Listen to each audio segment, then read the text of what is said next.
Hi, this is Corey, and you're listening to The Read, a Substack on a different kind of podcast company.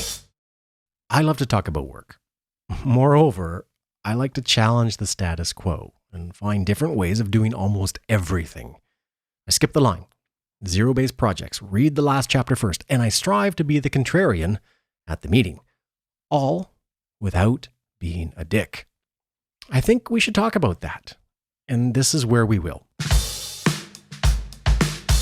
Is this for you? If so, you might dig this first draft of an informal covenant.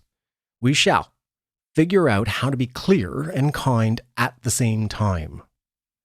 We shall challenge each other's assumptions about the fundamental ways of doing work in a concerted effort to move everyone forward together. We shall not take ourselves or our work so fucking seriously. We shall agree that competition is good, but competitive business practices are bad. We shall flip desks, question silly people's advice, occasionally delight in monocles popping out, and banish tribal wisdom that makes us act like monkeys. So, what say you? A little about me, a little about us. I co-founded a podcast production company in 2013. Currently, we are 35 humans and 0 LLMs. For now, podcasts happen to be what we make.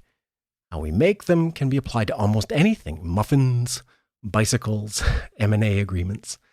To start, we do not divide our work between the personal and business aspects, though I will draw a dotted line between the two for the sake of brevity, perhaps even to illustrate a point. Kindness, professionalism, in that order. I don't like jerks. You know exactly what I mean, and you might even have someone specific pop to mind. Jerks flood your email, blow up your phone, and tend to treat you like you are less important, until, of course, they need something from you.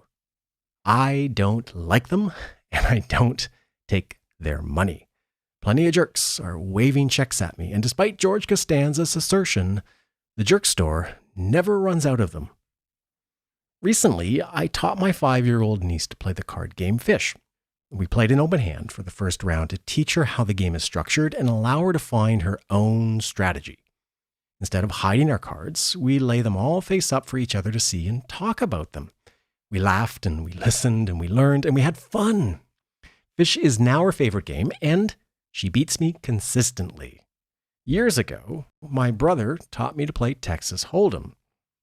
For 45 minutes, I was lectured on the game's strategy and rules. I was questioned and criticized for every card I laid.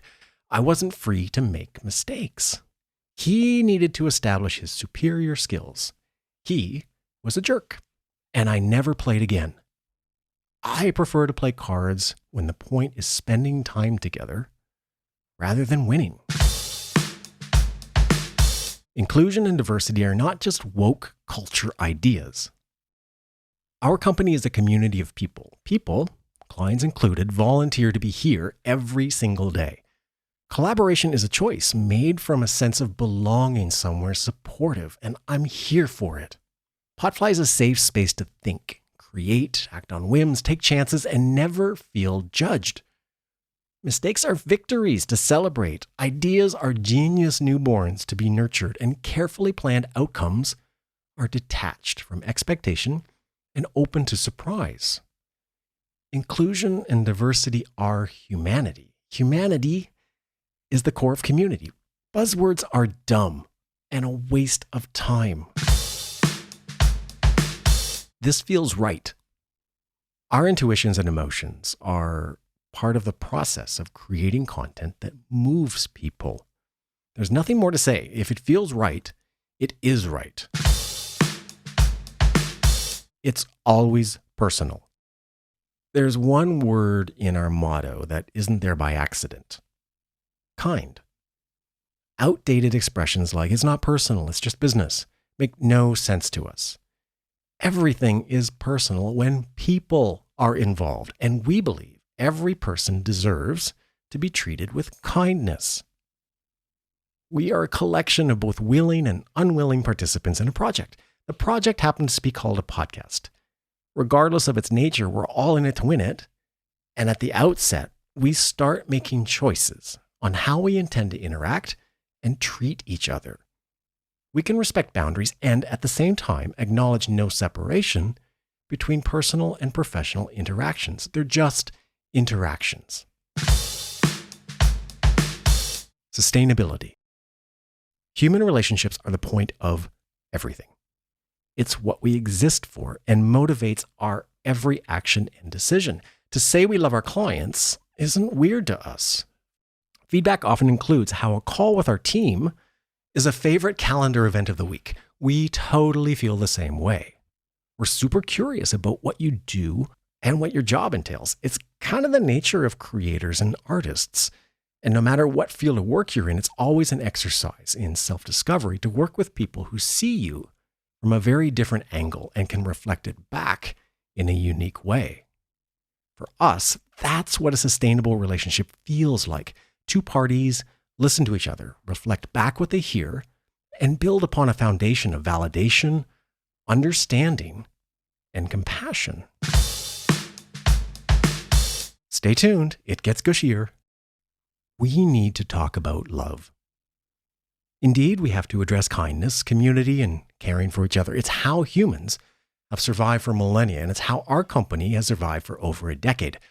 Our business and our personal lives are the same. They feed and inform each other because they are each other. How I might interact with my 3-year-old nephew and a $3 million account differs only in the context and vocabulary. At the core, it's always about listening to each other's needs and being present or hands-off when either best serves the relationship. Let's make it about loving each other and our time together. The difference may only be that my nephew probably gives better hugs. Hey, thanks for the hang today. If you dig what we're saying, you can find more of it at podfly.substack.com. I'm Corey, and we'll catch you on the next one.